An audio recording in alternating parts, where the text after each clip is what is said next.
ଭାରତୀୟ ଜାତୀୟ କଂଗ୍ରେସ ଜାତୀୟ ସ୍ତରରେ ନିଜର ଅସ୍ତିତ୍ୱ ପାଇଁ ସଂଘର୍ଷ କରୁଥିବା ସର୍ବପୁରାତନ ରାଜନୈତିକ ଦଳ।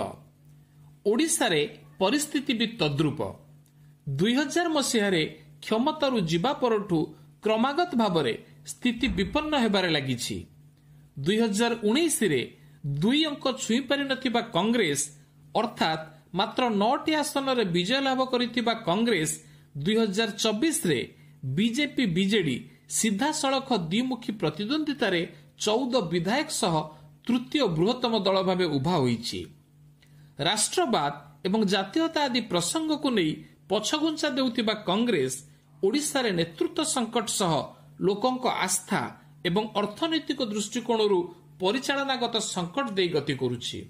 ମାତ୍ର ବିଜୁ ଜନତା ଦଳରେ ଭିକେ ପାଣ୍ଡିଆନଙ୍କ ପ୍ରସଙ୍ଗକୁ ନେଇ ସହମତିର ଅଭାବ ଏବଂ ନବୀନ ପଟ୍ଟନାୟକଙ୍କ ଧୃତରାଷ୍ଟ୍ର ନୀତି ପାଇଁ ତୃଣମୂଳ ସ୍ତରରୁ ନିଜର ପରିଚୟ ହରାଉଥିବା ବିଜେଡିର ଭୋଟ ବ୍ୟାଙ୍କକୁ ଟାର୍ଗେଟ କରି କଂଗ୍ରେସ ସାମାନ୍ୟ ଉତ୍ଫୁଲ୍ଲିତ ଓ କିଛିକାଂଶରେ ଉତ୍ତେଜିତ ମଧ୍ୟ। ବାକି ଆସିବା ମୁଖ୍ୟ ପ୍ରସଙ୍ଗକୁ।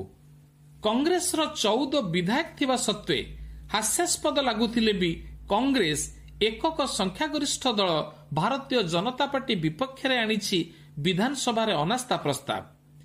ଯଦି ସଂଖ୍ୟାତତ୍ତ୍ୱକୁ ହିସାବକୁ ନିଆଯାଏ ତେବେ କଂଗ୍ରେସର 14 ଏବଂ ସିପିଆଇଏମ୍ର 1 ବିଧାୟକଙ୍କୁ ମିଶାଇ 15, ତା ସହ ବିଜୁ ଜନତା ଦଳର 51ରୁ ନୂଆପଡ଼ାର ସ୍ୱର୍ଗତ ବିଧାୟକ ରାଜେନ୍ଦ୍ର ଢୋଲକିଆଙ୍କ ମୃତ୍ୟୁ ପରେ ଖସିଥିବା ସଂଖ୍ୟା 50କୁ ଯଦି ହିସାବକୁ ନିଆଯାଏ ତେବେ ମୋଟ 14 + 1 + 50 ଅତଏବ 65 ବିଧାୟକ, ଯେଉଁଠିକି ଅନାସ୍ଥା ପ୍ରସ୍ତାବ ପାରିତ ହେବା ପାଇଁ ଦରକାର 74 ବିଧାୟକ।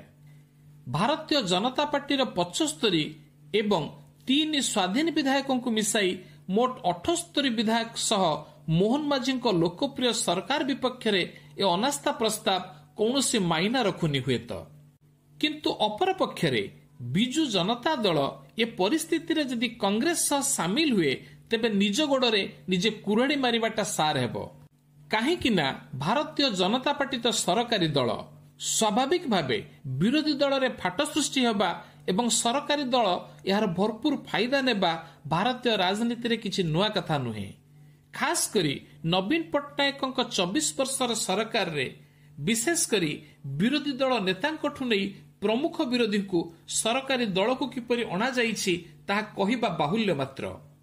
କିନ୍ତୁ ଯଦି ବିଜୁ ଜନତା ଦଳ ସ୍ୱାମୀ ପଛେ ମରୁ ମାତ୍ର ସଉତୁଣୀ ରାଣ୍ଡ ହେଉ ନ୍ୟାୟରେ କଂଗ୍ରେସକୁ ସମର୍ଥନ ଦିଏ ତେବେ ସ୍ୱାଭାବିକ ବିଜୁ ଜନତା ଦଳ ତୃଣମୂଳ ସ୍ତରରେ ନିଜର ଅସ୍ତିତ୍ୱ ହରାଇବା ସହ କଂଗ୍ରେସକୁ ସମର୍ଥନ କରି ଯେଉଁ କ୍ଷତ ସୃଷ୍ଟି କରିବ ତାହା ଭରଣା କରିବା ମଧ୍ୟ କଷ୍ଟ ହୋଇପଡ଼ିବ।